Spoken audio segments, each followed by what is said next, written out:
Hello, my name is Chef Jared, and this is Veggie Voyages. So I grew up in Cleveland, Ohio, big Midwest family. Food was always a really integral part of my life, and I always wanted to be a chef when I grew up. So I got really fortunate to spend more than 10 years working in the food service business, different restaurants, hotels, food trucks, all of it. And I got to travel around the world a lot. I've been to over 20 different countries, trying lots of different cuisines, falling in love with different international food.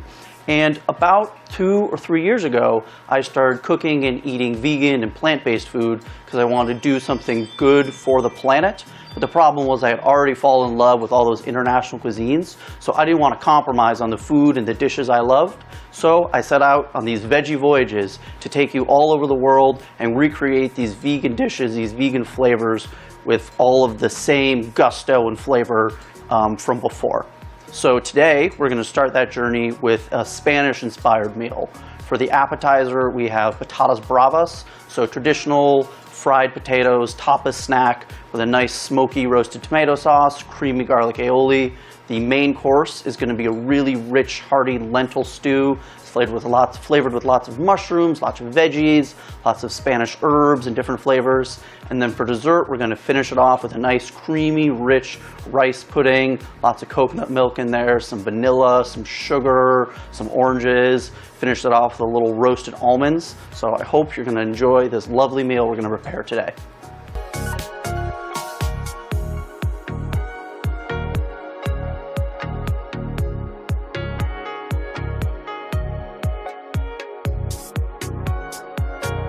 All right, so for our main course today, we're going to start working on this Spanish lentil stew.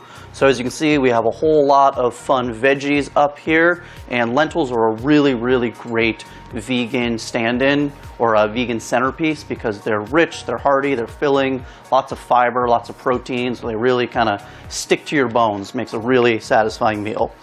So to start the stew, we're just going to get a little bit of vegetable oil going. It's about medium-high heat in a pot. And we're going to start by sweating all of our veggies. So like many great soups and stews, this is going to start with some familiar characters. We have onions, carrots, we got a little bit of celery, some garlic, and since we're doing a vegan take on this, we're going to add some chopped mushrooms. And the mushrooms are really going to help add a nice, meaty, rich depth of flavor. The end product isn't really going to taste like mushrooms very much, but it's going to really help add some depth of flavor to our final stew. So we start off by just sweating those vegetables. So all we want to do here is kind of bring out some of the moisture from these vegetables. We don't necessarily want to get them a whole lot of brown. There's some other roasted elements in this stew, so we're just trying to cook them a little bit. We're looking for those onions to sort of start to get translucent. I'm going to give them a generous seasoning of salt and pepper. Let those go. And then while those vegetables are working, we're going to start on our potatoes for this stew. So the potatoes are actually going to be roasted separately, get a little bit of color on them, and they're going to go into the stew later and finish cooking in that stew. So I have Yukon Gold potatoes for this stew. I like using Yukon Golds for things like this because they're nice and creamy. They're going to kind of melt into that stew, really nice texture. And we're just going to toss these with a little bit of oil, a little bit of salt and pepper. We're doing some high heat cooking, so we're going to use a vegetable oil for this. For any sort of high heat cooking, you want to use a vegetable oil, a canola oil, something with a high smoke point. You wouldn't want to use, say, an extra virgin olive oil for this because that olive oil would burn in a nice hot oven like we're doing these potatoes. And a little trick that I like to do whenever I'm roasting potatoes or other vegetables is I like to preheat a sheet tray. So I have the oven nice and hot at 425, and then I've had the sheet tray in the oven for a few minutes before the potatoes go down. So you're going to hear this nice sizzle. Yeah, so that's going to help the potatoes get a really beautiful golden brown crust on them. And preheating your sheet tray also just helps your food cook faster. So that way you can eat easier, or you can eat sooner. And everybody likes to eat a little bit sooner. So these vegetables are going to take about 5 or 6 minutes to cook. Our potatoes are roasting away nicely, and we will be right back to see how these vegetables look in a few minutes. So we are back to our stew here. You can see our vegetables are looking nice. These onions are nice and translucent. These mushrooms are really fragrant. So now for this stew, we're going to start to build some layers of flavor into this stew. So this is going to be a tomato-based stew as far as the broth goes. So we're going to add a little bit of tomato paste in here. And whenever I am making tomato sauce or a stew with tomatoes or a soup with tomatoes, I always love to add tomato paste because it's got really nice, rich, concentrated tomato flavor. So it's just going to make the whole thing a little more tomato-y. And the tomato paste has some really nice sugars in there. So we want to cook the tomato paste for about 30 seconds or so to help caramelize those sugars and build more depth of flavor in this pot. And do another splash of oil. And next go in the spices. So we have some ground cumin and some smoked paprika. Cumin, we add a nice kind of woodsy, complex tone to it. And then smoked paprika is wonderful for Spanish cooking. Sweet, smoky. This one's not particularly spicy, but it's just going to add a wonderful kind of smoky backbone to what we're doing here. And you want to get those in there with the tomato paste and kind of toast those spices a little bit. These spices have a lot of really fragrant oils in them. So we want to toast those spices, open up those oils. I'm going to add a pinch of red pepper flakes next. Now, I am a little bit of a hothead myself. I love spicy food, often to the chagrin of the people I'm cooking for. So I like to add a nice hefty pinch of red pepper flakes, but that one is totally up to your discretion. You can add as much or as little as you would like. Next, we're going to add some liquids. So we have some Spanish red wine. Whenever you're doing Spanish food, it's always good to have some red wine. Sometimes you can even put it in the food. And we're going to add a little bit of liquid smoke as well. And this liquid smoke is going to kind of play well with that smoked paprika and help make this broth a little bit smokier. This is great for barbecue sauces, marinades, and this liquid smoke is very powerful. So a little bit goes a long way. And next we have some sherry vinegar. Sherry vinegar, some sherry wine, and this has a really nice kind of oaky flavor that's going to really play well with our sweet vegetables. So we're going to get all that in there. We want to start to cook the alcohol out of the wine. And then we're going to add a couple of bay leaves, nice fresh bay leaves, a nice little peppery note to it as it cooks, and some thyme. And whenever I'm cooking with thyme, I like to take the thyme and tie it up into a little bit of a bundle with some butcher's twine. And that way you can take the bundle, throw it right into the pot. As it cooks, the hot liquid is going to strip some of the leaves off of the thyme, and then you're also going to get the flavor from those stems. And it's much easier and faster than having to stand there and peel all the little leaves off the thyme. And finally, we're going to work on the broth for this soup. So this is some homemade vegetable stock that we have here.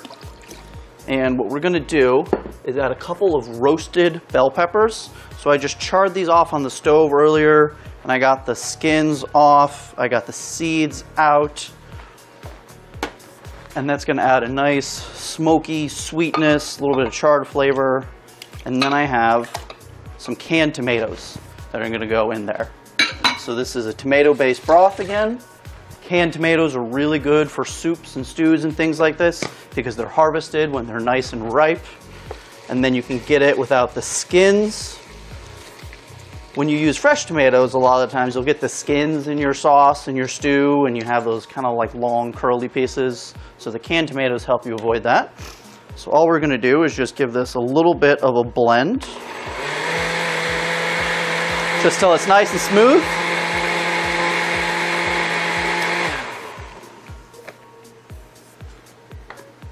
And this goes in here. This is smelling wonderful.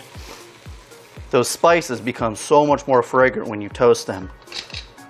The difference between toasted cumin and raw cumin, a world of difference. So all we're going to do now is kind of bring this broth up to a simmer with our lentils. So in go the lentils now. And this looks kind of soupy right now, but these lentils, as they cook, they're going to soak up a lot of that liquid, and they're going to get about 2.5 to 3 times bigger in volume. So you don't need to add any flour or cornstarch or any sort of thickening agent, because the lentils are going to do that for you. So once this comes up to a simmer, we will throw a lid on this pot. Our potatoes are roasting away. These lentils take about 25 to 30 minutes to cook. Once they plump up and get nice and tender, you will know they are done. And we're going to check back, and again, about 25 to 30 minutes to see how our stew is doing. And we'll be right back. Okay, so for our appetizer, we are going to be making patatas bravas. This is a traditional Spanish tapas dish. Any good Spanish restaurant you go to will have this on the menu, and all of the tapas houses in Spain will have this little snack. So it is a delightful little snack of some fried potatoes with a smoky roasted tomato sauce and a little bit of creamy garlic aioli on top. And it's a nice salty snack to knock back some wine with, or your favorite sangria. And for this recipe, we're going to be doing a 2-cook method on the potatoes. So anytime you're frying potatoes for something like this, or for French fries, you want to cook them twice. First in cooler oil to help get the potatoes cooked all the way through, and then a second time in hotter oil right before you serve to get them crispy on the outside. If you were to just throw them in the hot oil right away, a lot of times what happens is the potatoes burn on the outside before the insides are cooked all the way through. So what we're looking for is for this oil to be about 250 to 300 degrees. And we're going to be cooking these potatoes in this oil for 4 minutes to get them cooked all the way through. You can see we've got the kind of shimmers, the lines in the oil, so you know it's warm enough. You can see the potatoes start to bubble up. Hear that little sizzle going on. And we want them to get nice and cooked through. You're going to start to see a little tiny bit of browning on the outside of the potato. That's when you know you're good to go.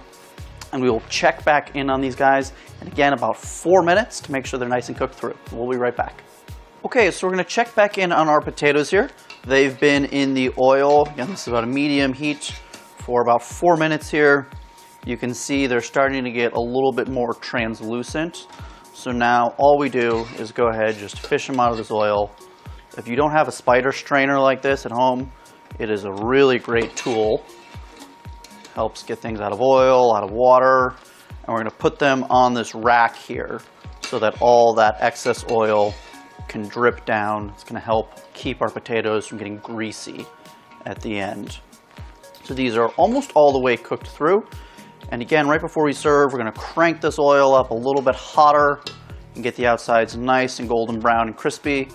But before you do that, you want to get these potatoes cold. So we're going to take these potatoes, throw them in the fridge, and then right before we're ready to serve, we have other sauces ready. We'll throw them back in the oil, and we'll be right back. So next up, we're going to be working on the tomato sauce for our fried potatoes, or the brava sauce. So if you've ever made an Italian marinara sauce or something like that, this has lots of the same characters, but just with a little bit of a Spanish twist on it. So we're going to get some vegetable oil going here, and we're going to start with some onions and some onions and garlic. Hear that nice sizzle. So we want to get a little bit of browning on these onions to really start developing some nice flavor in this pot. We're going to go in with some garlic as well. Get that nice and fragrant, start to brown the garlic a little bit. We're also going to do some tomato paste. So this tomato paste is nice, rich, concentrated tomato flavor. It's really going to help add some character and some body to this tomato sauce. We kind of want to toast that off with our onions and garlic. So those are going to cook for a few minutes, and as those cook, we're going to start working on the other sauce for the papas bravas, or patatas bravas. And this is a garlic aoli that we're going to be making.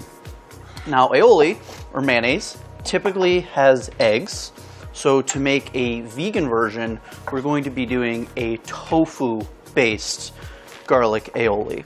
So this is some soft tofu that we have here, and it's going to blend up really nicely into our aioli. So you can do this with a blender, you can do this with a food processor. If you have a hand mixer, you can do it with that as well. You start off with your tofu. We're going to do a little bit of oat milk to kind of thin this out, but you could use any sort of plant-based milk, almond, soy, coconut. Give these vegetables a little bit of a stir. And then into the blender as well. We're going to do a little bit of lemon, just can add some brightness, some acidity. It's going to contrast really well with those salty potatoes. Zest and juice of the lemon. Whenever you're cooking with citrus, you always want to capture some of the zest as well as the juice. A lot of the times the zest actually has more flavor than the juice. Whether it's lemons, limes, oranges, the zest has all of those essential oils in there. They get really fragrant. So I always love to cook with lemon zest as well as juice. And then, since this is a garlic aioli, we're going to do a little bit of garlic. I like to grate it on the microplane here, just to help our friend the blender out and make sure that we're not getting any chunks of garlic in our finished aioli, that it's nice and smooth. So a little blend in. And then these little nubs of garlic are great to just throw in your sauce because they're going to get blended up as well. And then we're going to do a little bit of mustard in here. The mustard is going to help bind our aioli. And this is a great base recipe for aioli. You know, we're doing the garlic aioli here, but you can take this base recipe for mayonnaise and add any other herbs, spices you want. You can make remoulade, you can make tartar sauce, anything where you would use mayonnaise, you can use this tofu-based mayonnaise, and it's neutral in flavor. So you can do whatever you want with it. Season it with some salt and pepper. And what we're going to do, we're just going to get this blending nice and smooth.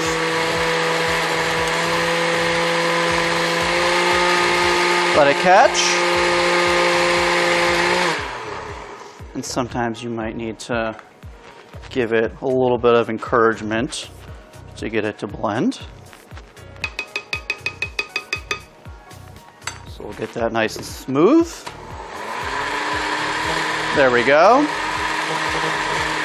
We'll add another splash of oat milk to help this out.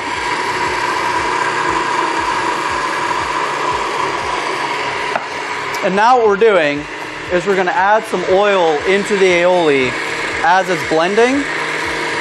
And the oil is going to slowly incorporate into this. You can see it's starting to turn. And it's going to get thicker as you add that oil.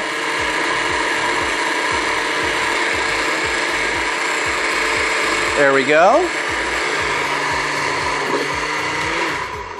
So you can see it's nice and smooth. It's got this mayonnaise-like consistency. And what we did there is we made an emulsification. So we took and we made that oil hold into a permanent state there with the tofu, with the oat milk, everything else. What happened was the mustard helped coat those droplets of oil with everything else so that it holds together. And that's the same method you would use to make a normal non-vegan egg-based mayonnaise, but we just replaced the eggs with tofu. So nice, smooth aioli consistency. We'll give it a little taste. It's nice and creamy. It's got a great garlic flavor. It's going to go really, really nicely with our potatoes and our tomato sauce. So that is our garlic aioli. And we're just going to give these tomatoes and onions and garlic just a few minutes to keep cooking, get a little bit more color, and we'll be right back in a few minutes to check on these. Okay, so checking back in on our tomato sauce. You can see the onions have started to get some nice color here. There's some beautiful caramelized tomato paste right on the bottom of this pot. So we're ready to add some more ingredients to this and start building this really flavorful tomato sauce. So we're gonna add a little bit more oil into this because we have some spices that are about to go in. I wanna toast these spices, open up the flavor a little bit. So smoked paprika, this is a great Spanish ingredient. A little bit sweet, a little bit smoky. You can just smell as soon as it hits the pan. It's like somebody started burning a little bit of wood in here. And then we have some cumin that's gonna go in as well. This is ground cumin. It's much better when it's toasted. Toasting the cumin is gonna help open up all of the oils that's inside of the spice.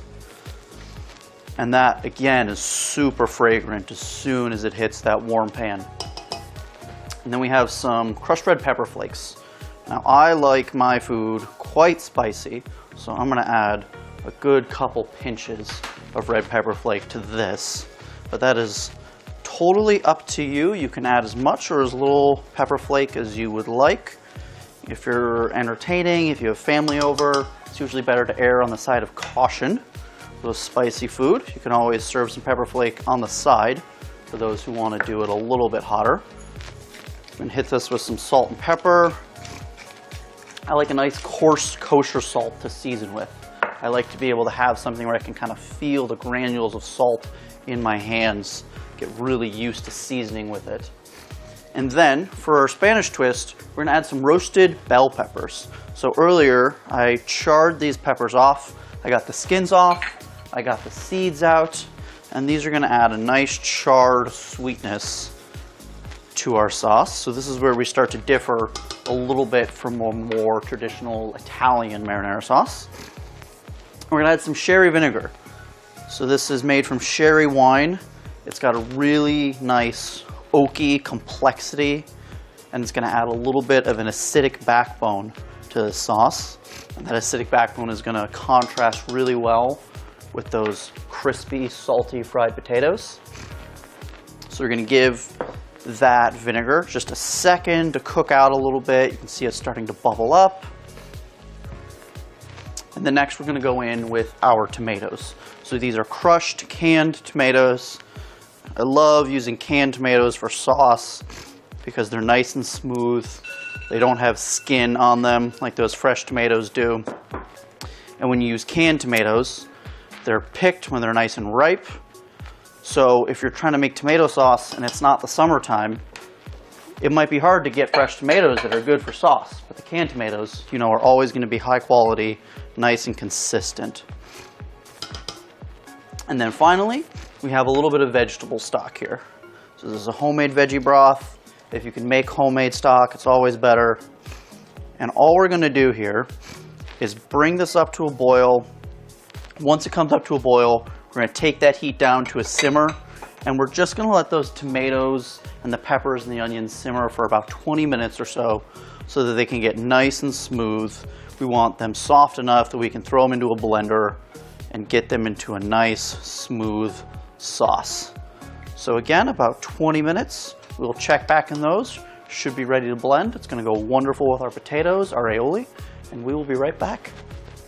Great, so for dessert, to cap off this Spanish meal, we're going to be making a rice pudding, or arroz con leche in Spanish. So rice pudding, really versatile dessert. Lots of different cultures make some sort of version of a rice pudding. It is basically what you're doing is taking and overcooking the rice to where it gets to a nice kind of rich, porridgey, pudding-like consistency. And traditionally, rice pudding is made with dairy. You oftentimes have heavy cream in there, you have eggs in there, and we're going to be doing a vegan version with a mix of oat and coconut milk. So this is equal parts oat and coconut milk that I have in this measuring cup here. You can see the coconut milk right there. And the coconut milk is nice and rich. It's got a nice high fat content, so I like to use it as a stand-in for heavy cream. And then the oat milk will just help lighten it up a little bit so we have a good balance. So what we're gonna do is take and whisk up this oat and coconut milk. We're gonna do a little bit of cornstarch. This is gonna help thicken our rice pudding. So we're essentially making a bit of a slurry in there. We're going to throw a cinnamon stick in here to heat up with our coconut and oat milk so that it helps infuse the milk with that cinnamony flavor. And then we have some vanilla bean paste that we're going to add. Now, I love to cook with vanilla bean paste. It's like vanilla extract, but better. So vanilla extract, typically what they do is take the vanilla beans and soak them in some sort of liquor, typically vodka, to strip that vanilla flavor off and make a vanilla extract. But this vanilla bean paste is actually the vanilla beans ground up into a paste. So the vanilla flavor is a lot more rich and pronounced when you use paste. And since this is a dessert, we'll be adding some sugar. You whisk all that up, got a pinch of salt, and all we're gonna do now is we're gonna take this mixture and we're just gonna bring this up to a little bit of a simmer. And right here, what I have is some basmati rice that has already been steamed off. So you take the rice and you just steam it according to the directions on the package. You can use a basmati, you can use a jasmine. Some people use an arborio rice, the risotto rice, to make rice pudding, but you want something that's usually a short grain rice, cooks up really well. The basmati will hold its texture really well, so once you have the rice pudding, you'll still be able to kind of recognize the individual granules of rice. So this is a great one for rice pudding. And you just break it up a little bit. Again, what we're doing here is overcooking the rice to make this pudding. And rice pudding is really versatile. It's a nice, cheap, easy, quick dessert. You can serve it hot or cold. When it's the summertime, I like to have my rice pudding cold. In the wintertime, I'll eat my rice pudding hot. So, really good crowd-pleasing dessert. And we're gonna finish it with a little bit of Spanish flavors with some almonds, some golden raisins, and some orange. So as we wait for this to come up to a simmer, we'll just have this going. And that's gonna take just about 2 or 3 minutes to come up to a simmer. We'll check back in that in a couple minutes. We'll add it to our rice and we'll be right back. All right, so back to our rice pudding. Over here, our oat and coconut milk mixture has come up to a simmer. You can see it start to thicken up a little bit with that cornstarch. And what we do now is we add that mix right into our rice, and we just allow that rice to sort of simmer away with this mix for 15 to 20 minutes until you get it to the texture you want it. So it looks a little bit soupy right now, but as it cooks, the rice is gonna soak up that liquid. Some of the liquid is gonna steam off. The cinnamon stick is gonna infuse that rice with some more flavor. It's gonna get richer, it's gonna get thicker, it's gonna get more delicious as it goes. So we will check back in with this rice pudding in about 15 minutes. It's already smelling amazing from that cinnamon and vanilla. And we will be right back. All right, so checking back in on our lentil stew. Our lentils have been stewing away for about half an hour here. You can see how they've gotten nice and plump. That stew is thickened up nicely, but there's still a good amount of broth in there. So at this point, we can go ahead and take out our sprigs of thyme. Again, this is why you tie it into a bundle earlier. So you can just pull the whole thing out like this. It's done its job. It's infused it with lots of really nice thyme flavor. And then we'll also take and fish out the bay leaves that we threw in there earlier, because you don't want anybody to be swallowing a bay leaf in their stew. And we'll check back in on our potatoes. So our potatoes roasted up nicely. We did these for about 10 minutes at 425 degrees. So whenever I'm roasting potatoes, especially something like a Yukon Gold, I like to get those potatoes roasting at a nice high temperature so we can get some good caramelization in there. And what we're gonna do now is let these potatoes finish cooking in the stew. So they're going to hang out in this stew for just another 5 minutes or so, because they're almost all the way cooked. But letting them soak in that stew for a little bit will kind of help that broth get into the potatoes. They're going to take on more of the flavor of that broth. And we will be right back in about 5 minutes to get this stew into a bowl. Okay, so our stew is just about ready to start plating. Our potatoes have been in there for a few minutes, kind of soaking up that broth, melting into the stew. You can see there's still a good amount of broth in there, but the lentils have plumped up nicely. We're gonna give this just a little bit of a taste before we plate. Just some last second checking for salt, any other seasoning. That's a little warm. That is absolutely delightful. Nice and meaty from those mushrooms. You get a little bit of acidity from that red wine and the sherry. The lentils are tender, they're creamy in the middle. Those vegetables are really nice, not too overcooked. So we'll get a couple nice, generous ladlefuls in here. So really rich, hearty stew. This is great leftover food. It's going to taste even better tomorrow as those flavors kind of sit and get to know each other overnight. And even your non-vegan friends are going to love this. We'll finish it with a little bit of fresh chopped parsley. Get a little bit of green in there. A little bit of a fresh finish. It looks really nice with the kind of deep red color of the stew. And then just a nice finishing olive oil, a little extra virgin olive oil right over the top. That is our rich, hearty, delicious Spanish lentil stew. So dig in. So we are just about done cooking our rice pudding here. You can see it's kind of this lovely, creamy, pudding-like consistency. Depending on what kind of texture you like, you can cook a little bit longer, you can cook a little bit shorter. If you wanted a little bit more liquidy than this, you can cook it a little bit less time, or maybe add another splash of oat milk to it. So it's very subjective, kind of up to your preference, but this is the texture that I like it at.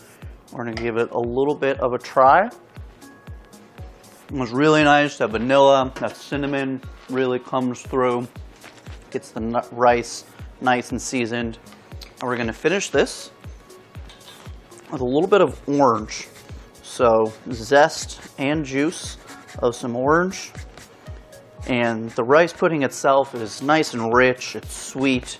So this orange is gonna add like a lovely kind of citrusy, fresh punch to it. That's gonna play really nicely with that rich, sweet rice. So get the zest in there, get the juice in there, and you just stir that in to incorporate. We are going to go ahead and pull out our cinnamon stick now. It has done its job. Thank you for your service there, cinnamon stick. Get that orange nice and incorporated, and then we'll go ahead and just plate this up.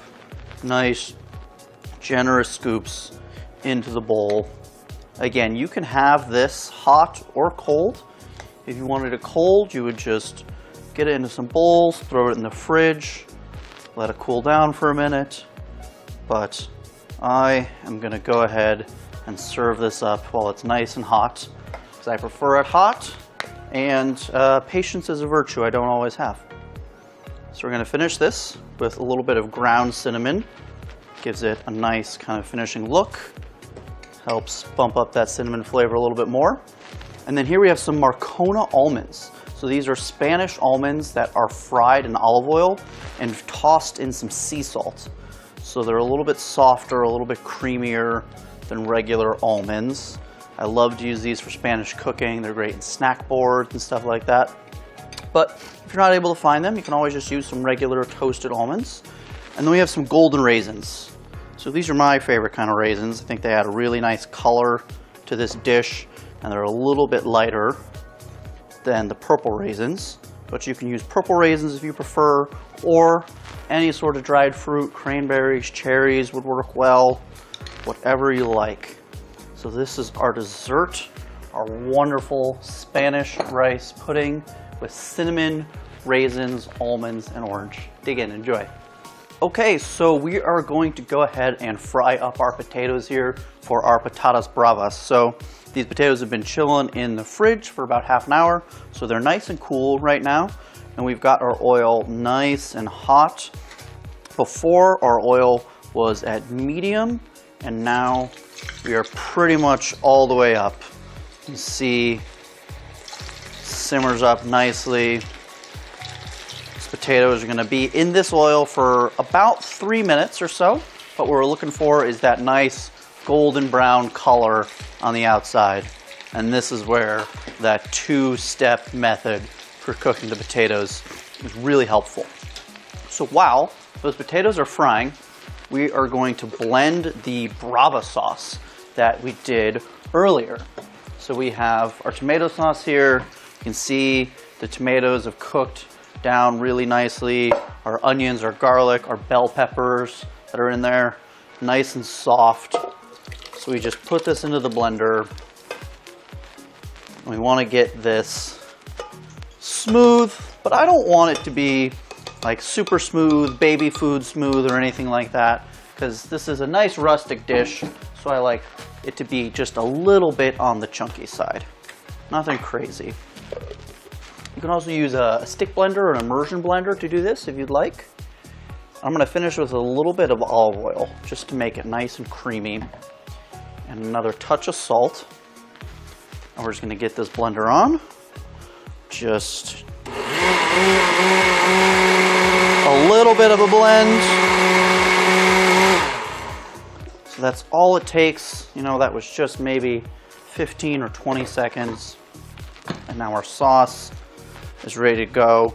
We're gonna go ahead and start plating this now while our sauce is ready. It's nice and warm.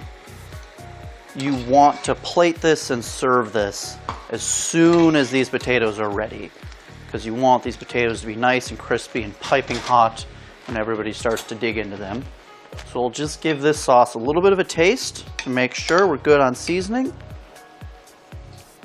And it is really nice.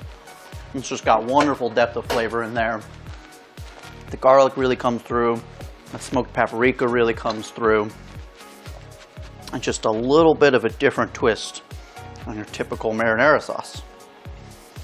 So to plate, the red tomato sauce is going to go down on the bottom, and then our white creamy garlic aoli that we made earlier is going to go on top of the potatoes. So for a nice dramatic presentation, we're going to spread the red sauce on the bottom of our bowl here. And we'll come back over here, check in on our potatoes. You can see they're starting to develop that nice, beautiful golden brown color. So these are just going to go for another minute or so. And I'm going to strain them onto this wire rack again so that any of that excess oil can drip off. This is a great party food, great entertaining food. I like to serve my potatoes with toothpicks. So we'll get some toothpicks out, and that way all of your guests can just grab a toothpick and you sort of spear a potato so that you get the potato with the red sauce underneath, the white sauce over top. We're just about ready here. And these suckers are addictive. You can just knock them back, especially once you get some nice Spanish red wine in you. What a pairing. Just another 30 seconds or so on these. And I have the garlic aioli here in a little squeeze bottle. If you don't have any of these squeeze bottles at your house or in your kitchen, these are a great investment. Lets you do some really fun sauce work. You can drizzle, you can make some cool designs, you can do zigzags. It's a really great, cheap, efficient little tool that's going to help make your food presentation a lot more dramatic, a lot more fun. So we're going to start to get these potatoes out here. Just a couple scoops at a time. Look at the color on those. This is a great way to do breakfast potatoes too. Really versatile method of frying. And then you can save this oil for a couple of runs. You can see it's nice and clear still. So when I'm done with this, I'll cool this oil down. I'll put it into a bottle, strain anything, all of these little bits of potato out of it. And then I'll use that oil again the next time I want to make this dish. So we're going to put this on this rack to let some excess oil drip off. And then we're going to get it into a bowl so that we can season these potatoes with some salt and pepper. Whenever you have fried food, you like to season it very soon after it comes out of the oil, because there's a little bit of oil kind of still clinging to the outside of these potatoes. And if you start seasoning with some salt now, that salt's going to stick to the outside of the potatoes because of that oil. And we'll do a little bit of pepper as well. I know I'm supposed to plate, but can't help myself. I'm just going to grab a little bit now. It's really lovely, crispy on the outside, nice and fluffy in the middle. It's going to go down right in the middle of our red sauce. And then we have this aoli that we made earlier. We're going to just drizzle this over the top. I'm going to drizzle from nice and high up so that it spreads out nicely. And then finish it with a little bit of chopped parsley for some green. We've got our toothpicks. Just grab a toothpick, go right through, and that's lovely. Because all the notes on the palate at the same time. It's smoky, it's spicy, it's salty, it's vinegary, all at once. An absolutely lovely snack, and a totally different take on some fried potatoes. So if you haven't made this before, this is a great one to break out to impress your friends and show them how delicious vegan food can be. So these are our Patatas bravas. All right, everyone, thank you so much for joining us today on Veggie Voyages. This is our delicious Spanish meal that we have. Again, we have our fried patatas bravas with our red tomato sauce, our creamy garlic aoli. That's our appetizer. Our main course of a delicious, rich, hearty Spanish lentil stew with potatoes, mushrooms, and lots of veggies. And then to close out, we had our rice pudding that's accented with lots of vanilla and orange, almonds, raisins. I hope you enjoyed watching today. If you'd like to see more of my content, I am the head chef at Cloak and Dagger Cocktail Lounge in Cleveland. So you can find our stuff at Cloak and Dagger, CLE, on Instagram. And you can find some more of my recipes at tablematters.com. Again, that's tablematters.com. And on stonepeerpress.com. I have a lot of really delicious vegan and vegetarian recipes published on there. And I'd love for you to join me again next time as we dig into some German food. We're going to get into some tofu schnitzel, German potato salad, braised cabbage, and take this vegan journey to Germany. Thank you so much for joining us.